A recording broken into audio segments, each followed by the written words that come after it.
Most investment condos in smaller cities in Ontario and BC are owned by people and businesses who have at least 3 properties.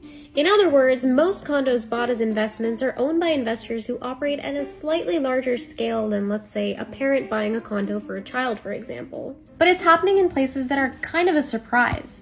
This data from the Canadian Housing Statistics Program basically shows us that these larger scale investors are dominating in smaller cities, where property prices are a lot cheaper than in Toronto and Vancouver. In Belleville, Sudbury, Windsor, and St. Catharines, Niagara in Ontario, more than 80% of condo investments are held by these larger scale investors. In London, Ontario, that number is above 90%.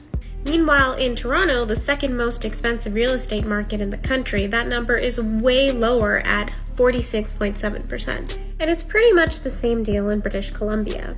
All of these numbers may just back up the anecdotes we've all heard about condo investors swooping into buildings and buying up whole floors. And that has experts worried that all of these new condos that we're seeing being built in major cities may be going to owners who not only have properties but own several properties.